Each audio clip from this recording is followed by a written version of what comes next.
protocolar. É assim que a gente pode definir a vitória do Fluminense hoje, nesta quarta-feira, por 2-0 sobre o Botafogo da Paraíba. Eu tô aqui na tribuna de imprensa, vou mostrar pro lado de lá, o Maracanã já tá apagado. O vlog foi na torcida, depois eu vim pra cá pra poder gravar, né? Mais uma vez credenciado. Eita, acabou dando problema no áudio aqui. Mas vamos lá. Protocolar. O Fluminense vence por 2-0, ganhou o Botafogo da Paraíba, classificou para a terceira fase, garantiu mais 1,5 milhão, isso era importantíssimo também de conseguir. Gols de Marcos Paulo e de Nenê. O Fluminense teve na sua escalação, né, de Odair Helman, lembrando que eu não comento a atuação individual aqui nesse vídeo, eu comento a atuação do time como um todo, né? A atuação individual sai nessa quinta de manhã. O Fluminense começou melhor, vamos dizer assim, do que nos outros jogos. Só de não ter tomado um gol nos primeiros 10 minutos já foi um avanço gigantesco para a equipe de Odair Helman, né?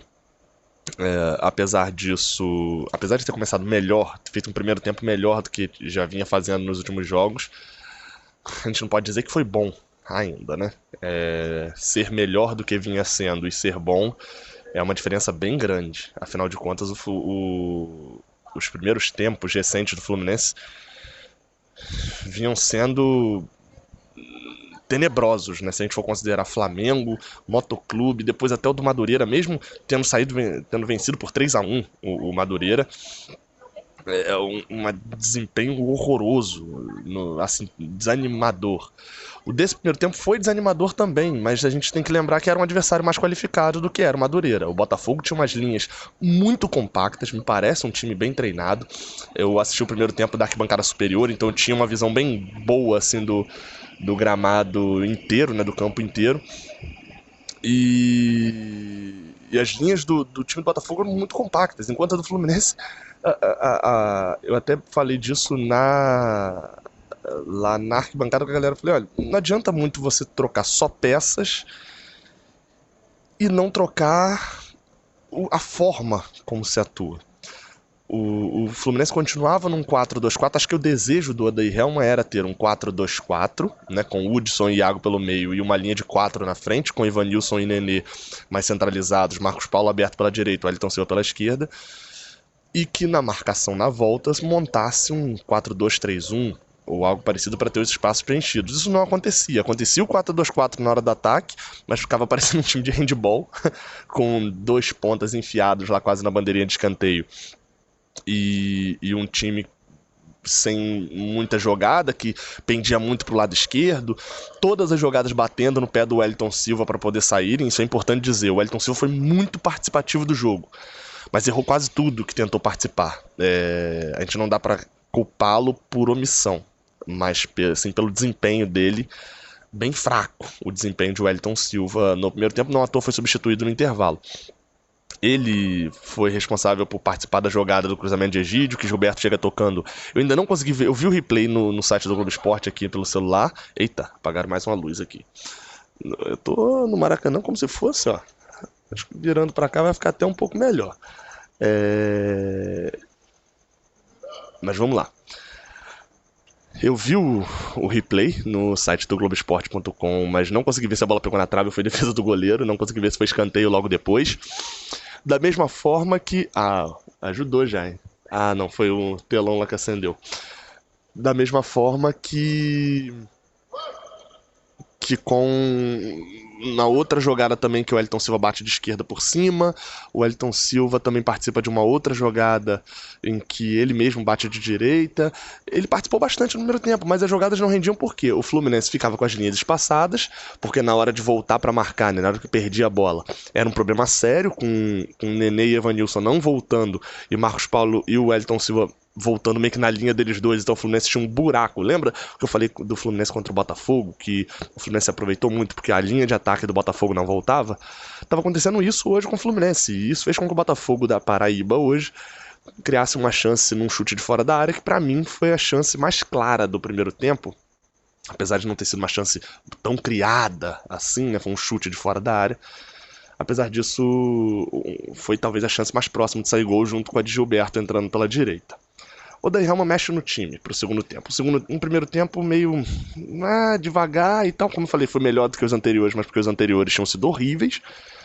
E vem pro segundo tempo com Fernando Pacheco no lugar de Wellington Silva. E aí a gente não dá nem pra analisar tanto essa questão da mexida de início. Dá pra analisar, mas não dá pra comparar os dois, porque com 8 minutos, o Fluminense criou uma chance ainda com 1 minuto, voltou até um pouco melhor, porque voltou mais pilhado do que o Botafogo, também tem isso. O Botafogo tava falhando nessa questão das linhas deles, que eram muito compactas, saíam muito rápido, não tava conseguindo executar isso com tanta perfeição.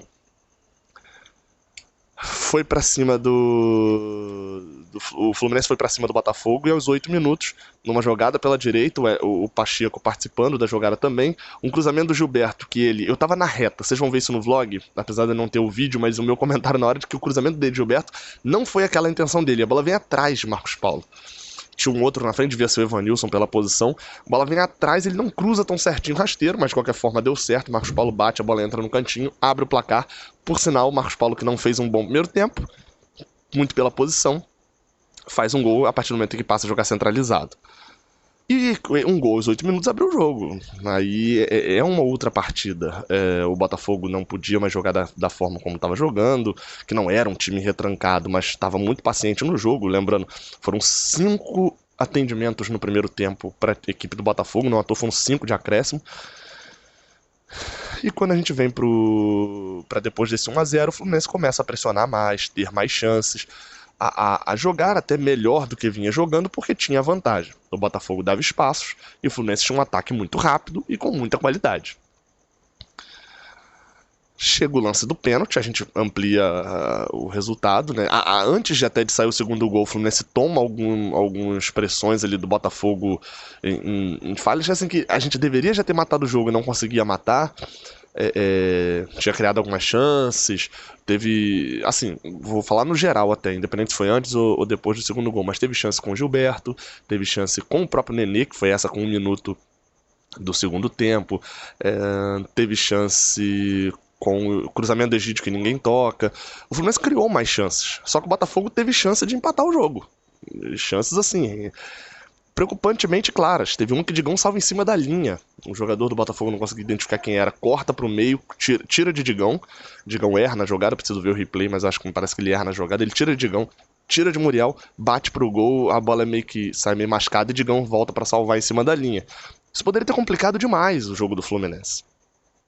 Quando vem o segundo gol numa hora muito propícia.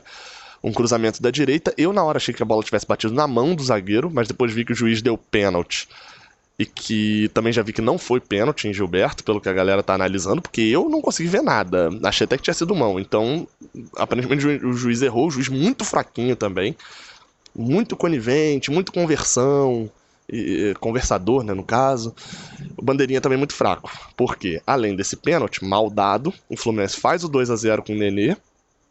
E depois o Bandeirinha erra contra o Fluminense, né?